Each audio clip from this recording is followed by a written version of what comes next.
did have a freedom of economic choice on how best to spend your own money, government then wouldn't threaten to send you to another cage Well, if you didn't pay your taxes. Some people would argue that the role of government is, and the reason why we pay taxes is the government is there to enforce the overall consensus of the population and their ideals and their moral principles, and to maintain that order. Because, as you said, it's, I have a moral, not contradiction, but I don't know, I'm morally against enforcing my beliefs on other people. Right. But at the same time, I accept that other people may believe other things than me, and more people may believe other things that I don't believe than the population that agrees with me on a certain topic. Right, and you say like government's here to enforce overwhelmingly the majority, Mm-hmm. right? Now, would you say that it's okay to violate the consent of one person if he's outnumbered by 3 people? I mean, again, it depends on the situation. Right, so, you would say that there's no justification for a majority to violate the consent of the minority.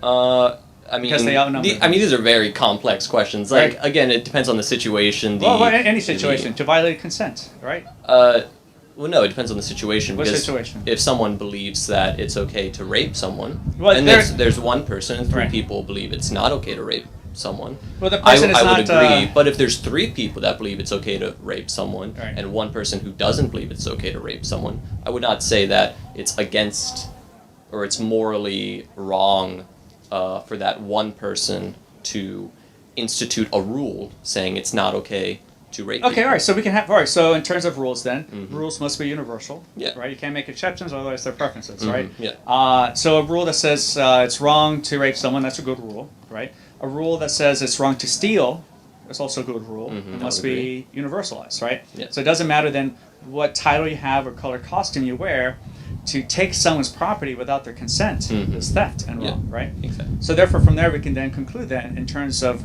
what is taxation, the taking of property from other people. I would not say so. I would say taxation is a form of payment for It's not a payment for the if you- services that the government does. It's not a payment if you have no choice in the matter, right? What happens if you do not surrender your property? You can leave the country. No. What happens if you don't surrender your property? What do you mean? What happens when you don't pay taxes?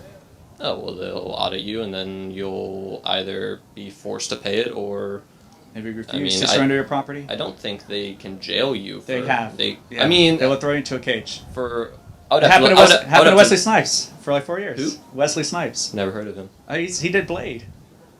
No? The movie? Yeah, the movie. No, I did not know that. So it happens. I mean, to a lot of people. What degree of evading taxes are you talking about? It's not evading. I'm not talking about evasion. I'm talking if you do not surrender your property to government when they demand it in the form of taxation. Mm-hmm. First, they'll put a fine on you. And if you don't, of course, pay that fine, surrender your property for this fine or citation, they will then come, kick down your door, and throw you into a cage for refusal.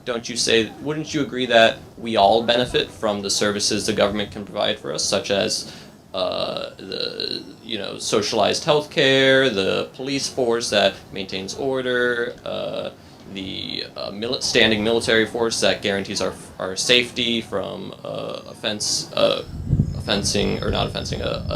offender words. Do you know what I'm saying? I do understand, but if you say then, from that logic reasoning, it's okay for things to happen as long as the other person benefits. Right? It's very subjective. People value these things differently. If I were to mow your lawn without your permission, you're at work and you come home and say, "Hey, I mowed your lawn. Here's the bill. You benefited."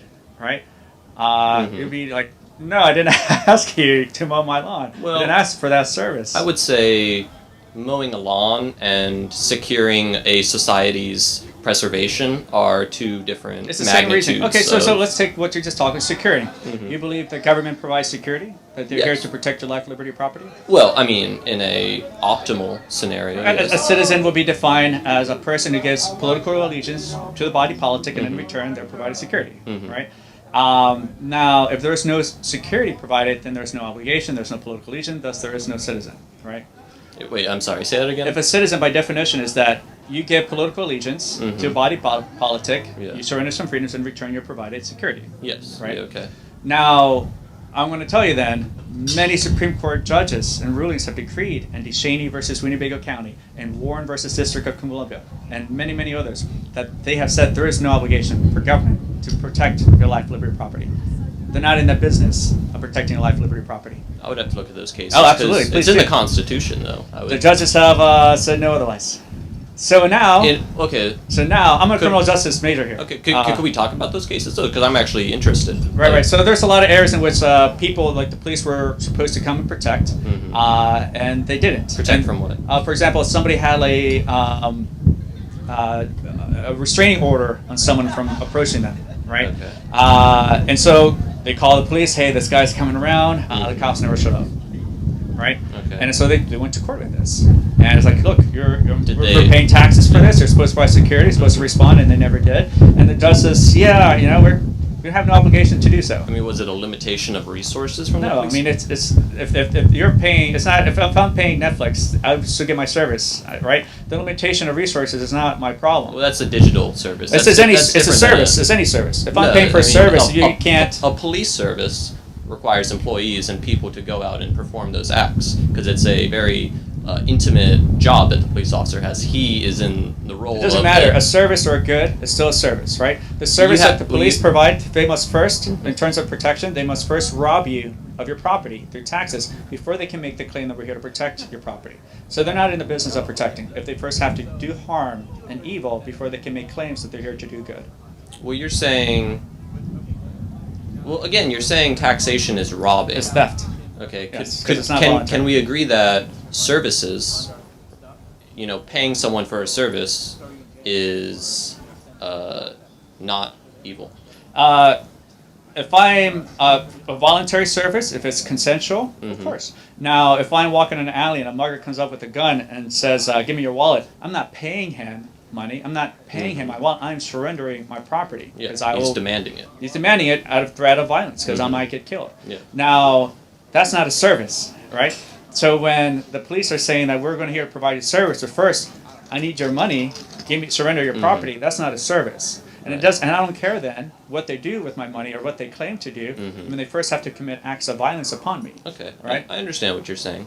I would say government done has a lot of great job, I would say, in confusing a lot of people into thinking that they're like a business. Like ABC sometimes like to purport themselves as a business, says, thank you for your patrons, thank you for your business. I can't go anywhere else. ABC has a monopoly on alcohol, right? Well, So it's due to state law, but yeah. right, so, yeah, it's a monopoly on distilled spirits and retail and wholesale distribution of distilled spirits. You look at USPS, Post Office, it's a monopoly on first-class mail. It's illegal. Wouldn't you say USPS is a service that we should all have access to, and through the government regulation of that market, they control it so we can't be taken advantage of? So government's control of mailing system, the reason was to control the means of communication and how we interact with one another. So they used to stop anti-slavery literature from being passed around, anti-abortion literature. In the 1800s, mid-1800s, there's a guy by the name of Lysander Spooner who competed against it. His business was called the American Letter Mail Company. And he did it faster, cheaper, more efficient. It was $2.50 to mail a letter. Through his competition, he brought them to their knees to 3 cents. And government said, what is going on here? They sued him out of business, and next year Congress has passed a law that says, okay, we're not doing that again. Here's a law, no one's allowed to compete with the USPS. So here's an example in the market and history that nobody talks about where it did provide this stuff in abundance for a lot of people.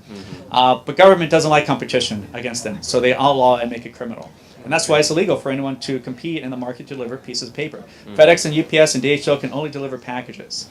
And they'll even say it on their website. We are a monopoly on first-class mail. But coming from that, we can bounce that. And then what is government then? All that government is then is just a violent monopoly on the services you and I want. Because I want roads, I want law, I want arbitration, I want security, I want alcohol.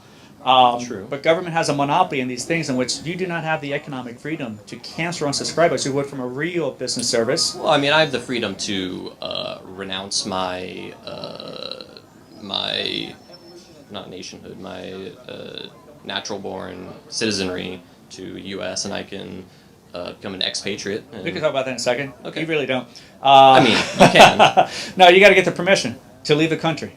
You got to get a passport, and that can take up a few years if they want to.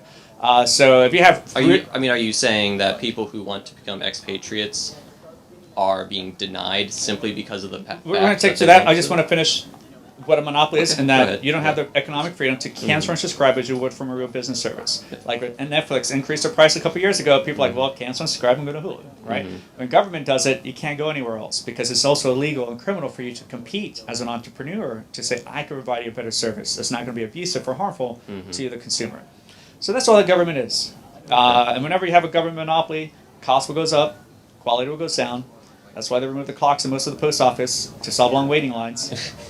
That's why they can't allocate resources efficiently. They're billions of dollars in debt. Detroit, with all their unfunded liabilities of these monopolies. I don't falling. think debt is really a negative thing when we're talking about global governments, because I feel like debt is when we're talking about countries as a whole, debt is them investing in the U.S. They don't want us to fail. They don't want us to collapse and not be able to pay them back.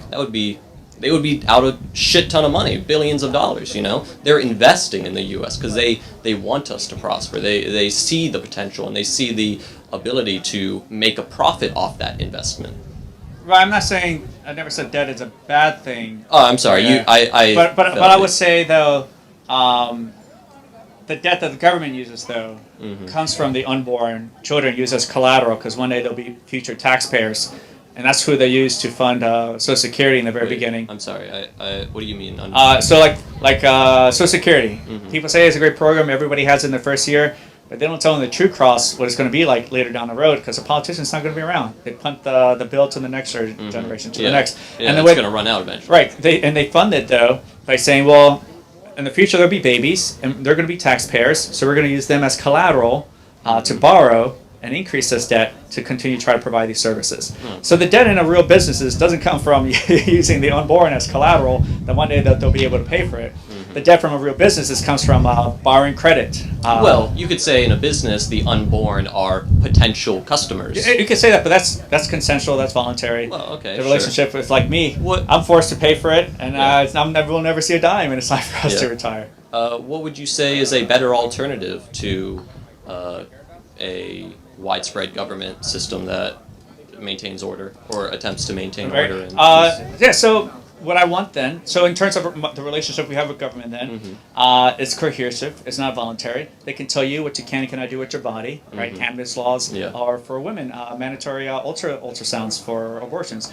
They could take your land anytime through eminent domain. They could take your property if you don't pay property taxes, make you homeless on the streets if they want to. They can tell you what you can and cannot do with your life, with your body, with your property, and anything you own. But you can't tell them, the politicians, the same. So what I'm the alternative. Could communicate through voting. Yeah, well, but it's supposed to be that way. I agree. It's we've gotten to a point where it's the ruled and the ruled, or the rulers and the ruled. It's supposed to be the elected and the electors. Yeah, but they don't even trust you to make the decision. That's why they have an electoral college. Yeah. So the alternative would be to abolish this monopoly and let the market provide all these goods and services that they provide anything else. When you have a market competition in which anyone can compete, the opposite happens with what happens when government monopolizes. You have the cost lowers to that competition. The quality improves through that. So we can still have roads. We can still have arbitration. Arbitration, a great one, in which if I go in to resolve a conflict or dispute, the judge stands up because I'm paying his salary for his services, right? Not the other way around. And says, well, contempt of court because I don't like what you're wearing, because he didn't stand for the pledge, because he didn't say your honor. It happens all the time to a lot of people, and they spend nights in cages for that. So I want to remove this coercive relationship we have with this thing called government, and which the only way this organization only knows how to solve problems is through a single way, through the threat of and use of violence to solve any of the problems, versus the plurality of non-violent solutions that you and I already have and uphold to be virtuous and good for us.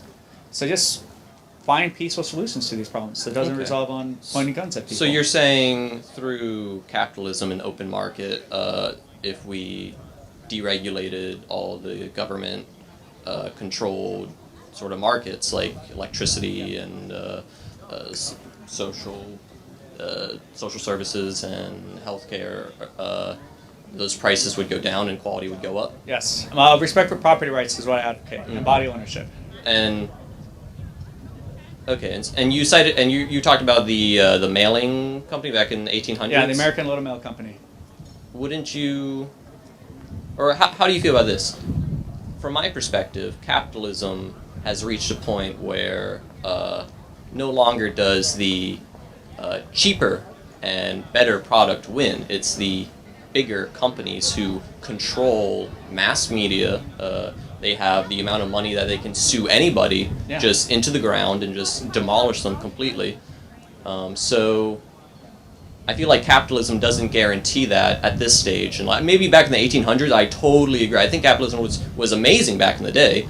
I didn't live to see it, but yeah, what do you think about that? I think it's mutated to something horrible today in terms of being now in bed in relationship with Dr. Frankenstein, that is government. I would say capitalism today, in terms of like the corporations that exist today, that are able to escape liability for their actions, is an extension from government. It's the immunity granted to CEOs. Like they won't lose their jobs, lose their house, lose their money, go to jail for any of their mistakes. They offset it to everybody else. But that's the same immunity that judges enjoy, because you can't sue court judges or prosecutors or cops for the most part, or the president can pardon themselves. So it's an immunity from the government they started to extend to these capitalists, and now it's just mutated and formed to these monsters now that we see them today. So then I still find the solution then towards the way how things used to be before that. People were held liable for their own actions.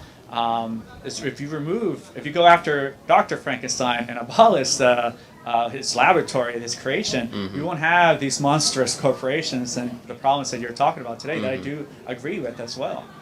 So what would you say a better solution would be?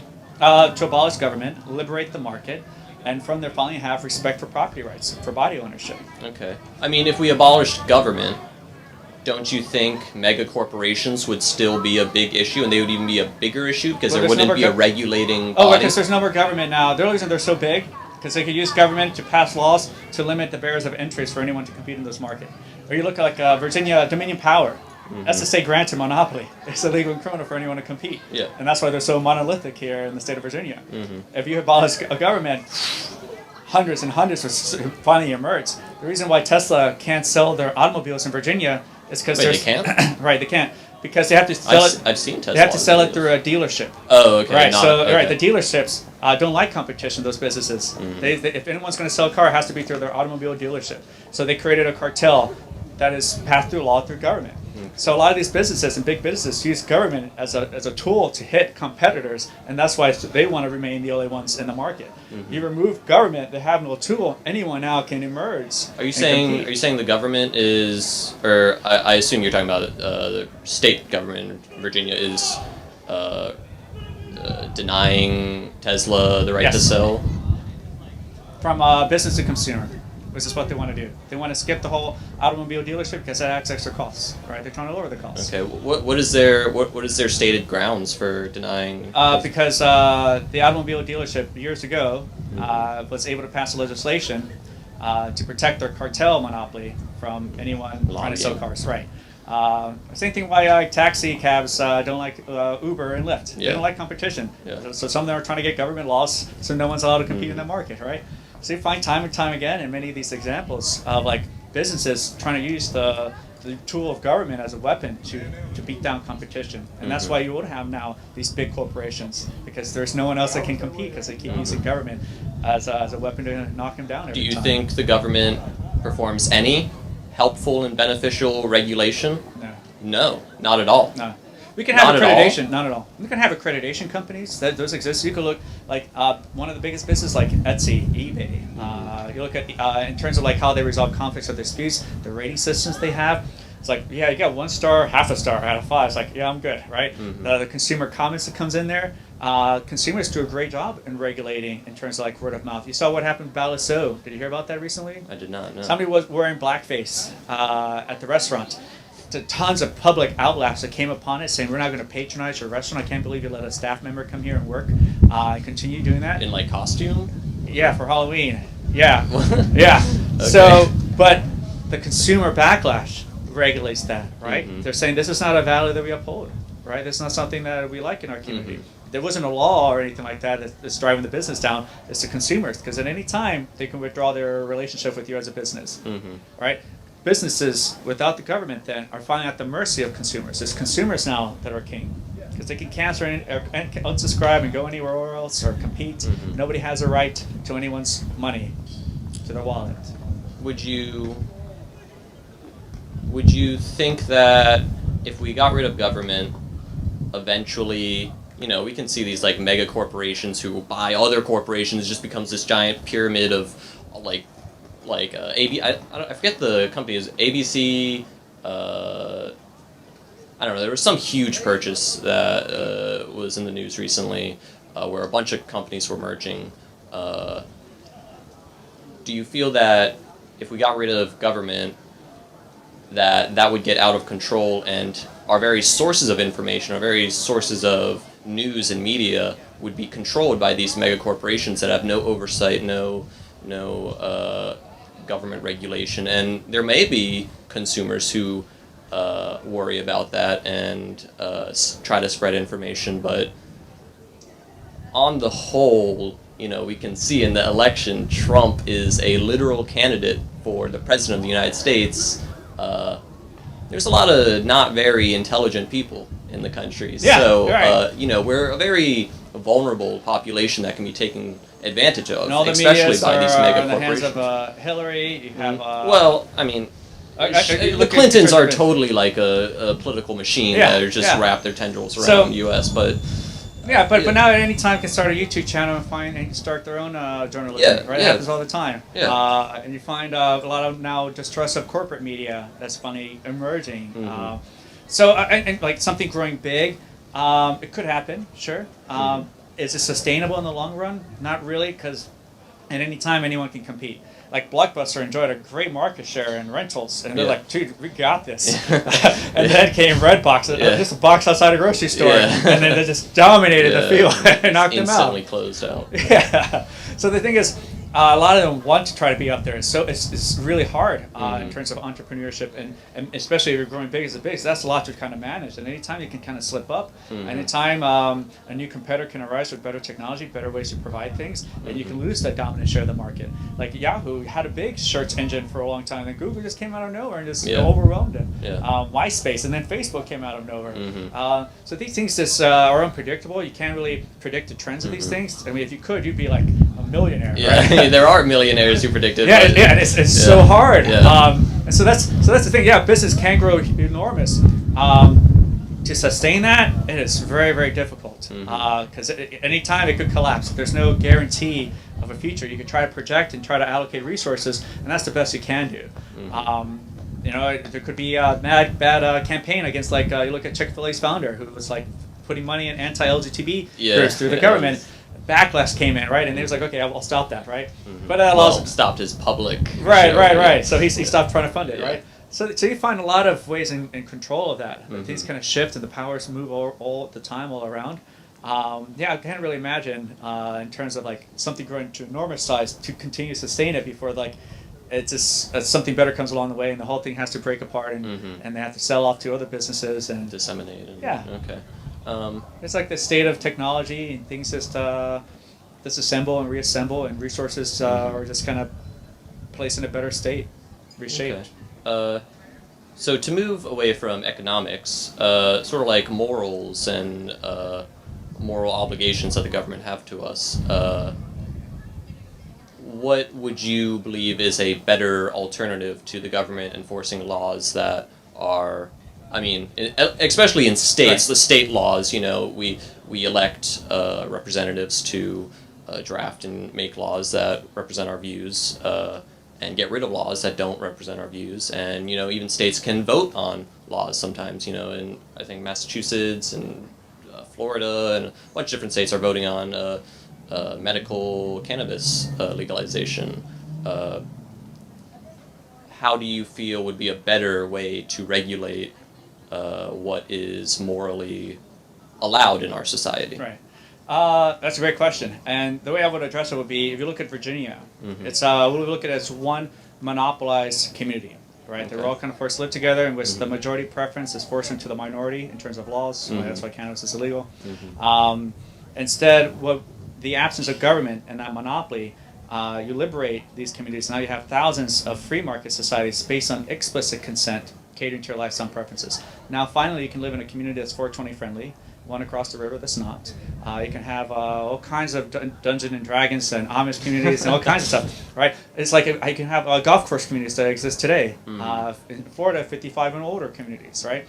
And the rules of those communities dictate the kind of behavior, the ethics, you can say, the things that are allowed and not allowed.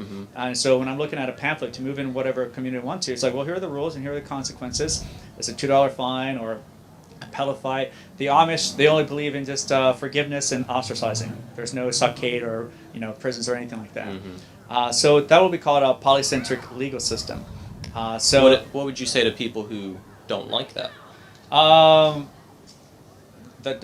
These are based on consent. So the people who would be opposed to these things are people who don't value consent, right? And that's fine. You can live in the woods and try to create a AC by yourself. Good luck making a heater.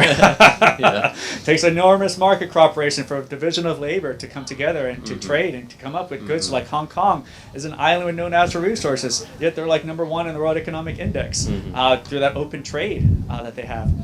So I wouldn't concern myself with. The majority of people value consent. A lot of people value self-ownership.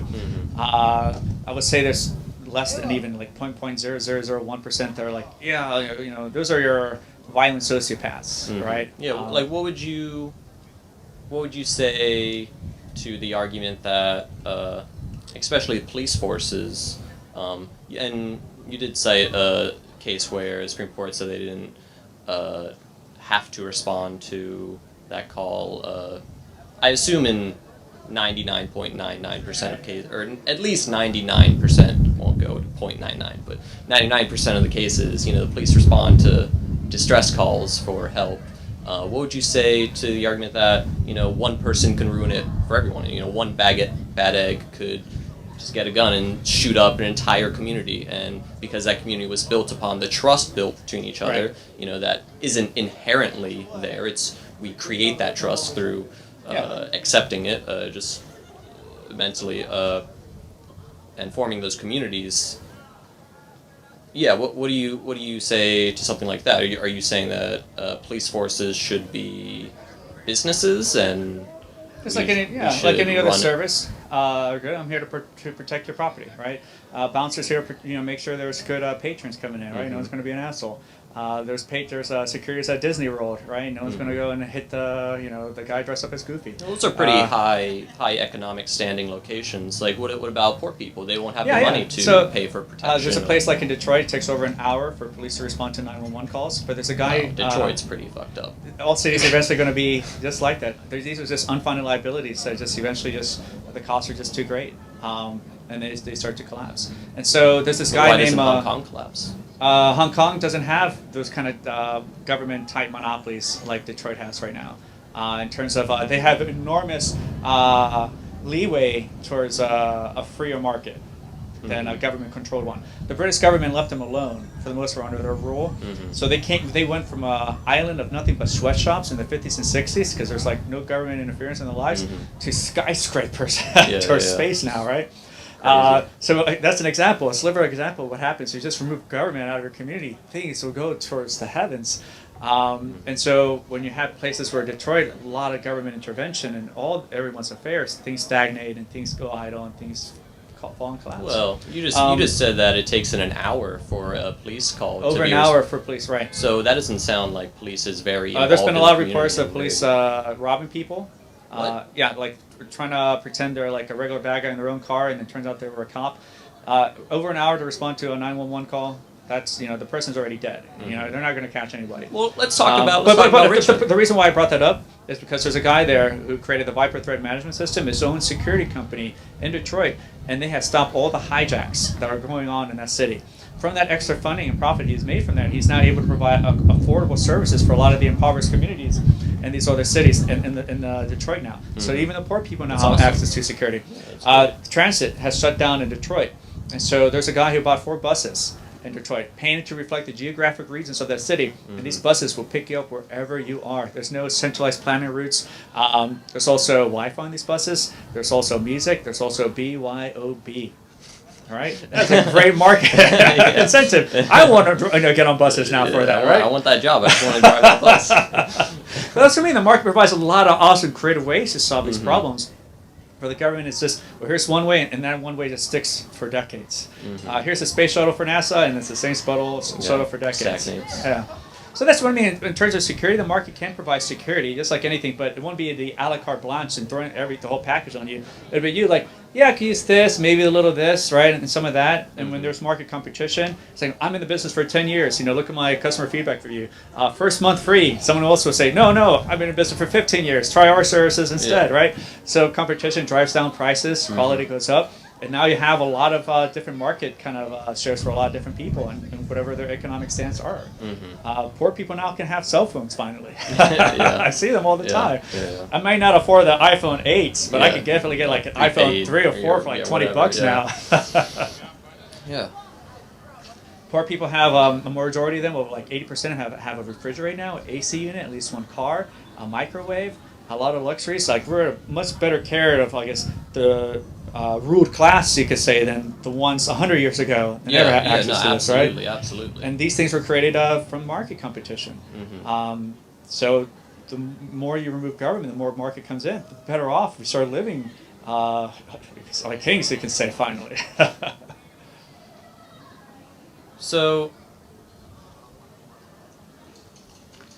Okay.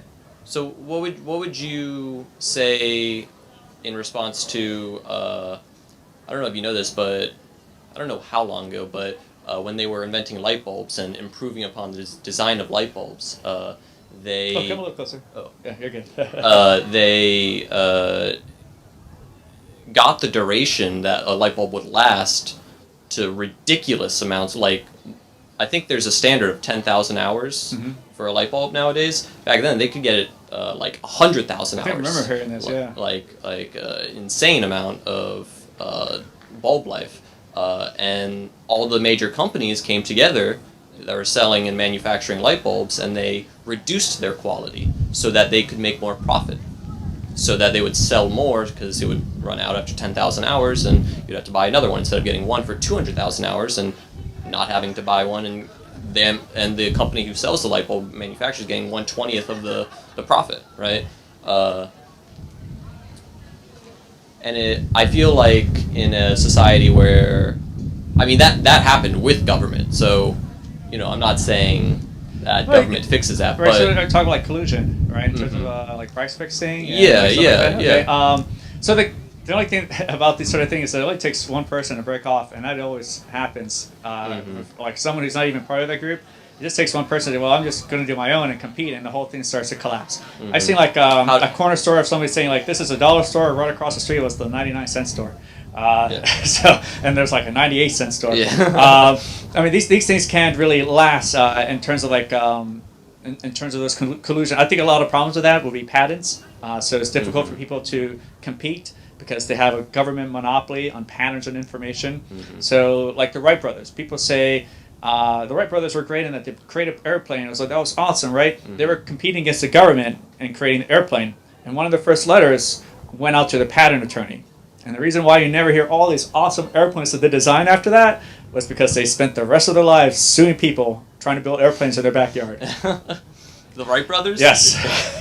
So stifles innovation, stifles technology. And when World War I broke out, there were no planes in the U.S. So in terms of like the light bulb, maybe there's patents that they got from the government, and then it's difficult for people to copy when the government will come and point guns at you for trying to, right? So that's another reason to remove government. So you don't have these patterns of monopolies, and people can copy and try to compete and create. So you don't think we should have patents? No patents.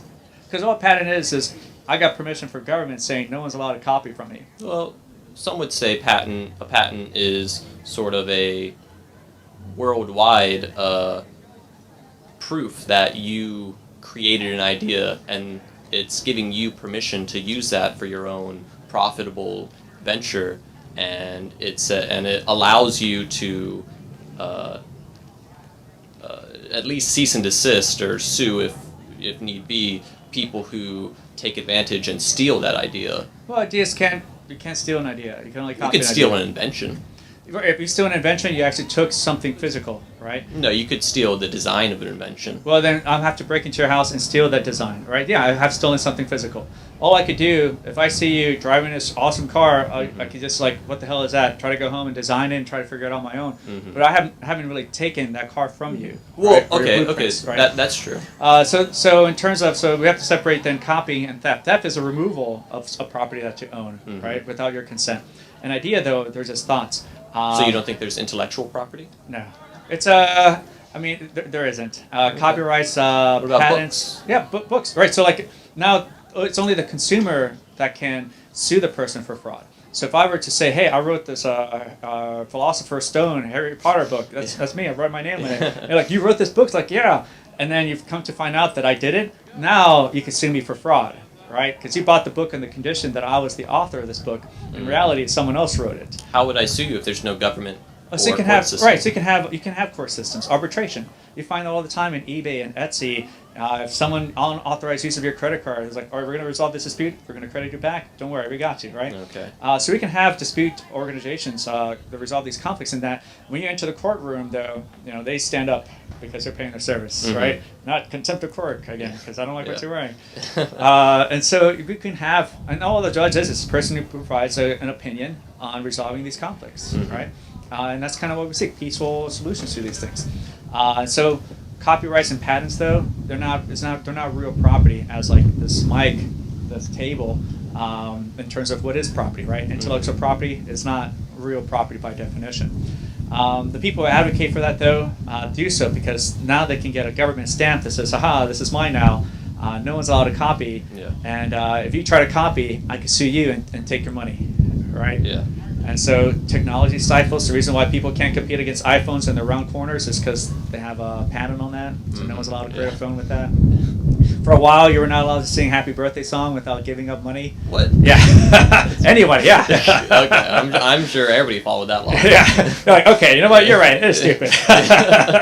I mean, you can have agreements. If I were to give you something, I'm going to trade this to you on a contract that you won't copy. I could do that. But the contract relationship we have doesn't apply to person C who happens to C, right? Because I don't have a contract relationship with that person. So you can have weird stipulations with that. But I can't behold anyone else who's not part of that contract or agreement. Okay. Like everything you're saying, like it sounds really good. I mean, like. Yeah, I mean, a lot of good questions. Yeah, thank you. Yeah. When you're thinking about politics and political ideology and government systems, it's very, at least for me, it's very easy to think of a system, and in my head it works, and it should work. It makes sense, but in real life it just doesn't work out that way because people don't cooperate in the way that you anticipate. Or the way that you desire them to cooperate in the system. Not even because it's not in their best interest. Sometimes they're just misinformed or they're stubborn in their views or anything. I mean, people are people. They're not rational. So when you're talking about like this arbitration and how we can have supposed for consumer sort of morals in these systems that would be set up by third parties. Wouldn't there be multiple arbitration systems and multiple people making judgments, and then sometimes this company is like, no, I like this arbitration company, and this company, no, I like this arbitration company, and then turns out company A actually funded arbitration company B, and they're in bed with them, and they're giving them money to, That would be a problem, yeah. Yeah, that would be, yeah. So that's why, you've never heard anyone giving money to the people who review in Consumer Reports. The moment there is $1 in their pocket and reviewing products, the whole thing collapses. They're based entirely... There are people that are paid to they're paid to submit false reviews. Yeah, but Consumer Reports, though, nothing's ever come out of it. What do you mean? In terms of they're supposed to be top of the line in terms of integrity, that we do an unbiased review of services. No one's filling our pockets to give them a more favorable review. The moment that's found out, there's other people in the accreditation system trying to compete to get in that top level of integrity. Right. Oh, okay. Now, the thing is, in terms like arbitration, the way those things would resolve would be that if we lived in the same community, or you're going to move in a community, we can, before we move in together, we already have a selection of arbitrations we can choose from in the event you and I have a conflict, right? Okay. And then so we choose. It's like, yeah, I don't like this one because some weird thing about that. I don't like this guy's last name or whatever. So you can choose third parties before it even arises to court. And then you can choose like an appeals arbitration system as well in that regard. So it's not like you're stuck with one or one is imposed on you. You get to choose yourself out of the many selections that are out there. My friend will pick it up. All right. And so that removes third-party conflicts that are like close together, but so like keep it more community-based. Yeah. Under government, though, the police works for the government, the prosecutor works for the government, the judge works for the government. The defender that they give you works for the government. Yeah. There's nothing in there that says that we're unbiased on your side. All right. Well, thank you very much. Yeah, no. My name is Kal. Yeah, Paige. Paige. But let me give you some good stuff here.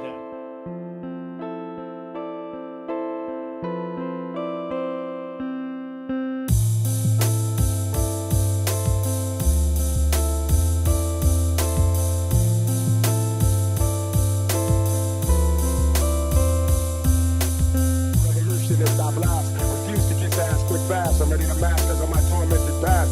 Swallow the pain, follow the mental terrain. It takes a hell of a man nowadays to maintain garments bloodstained, face bruised and battered, eyes reflect agony of dreams that were shattered. It never mattered to the so-called general public about my nation's situation and how we rise above it, and they love it when we self-destruct and kill a home. And the greater responsibility, yes, it's still a home.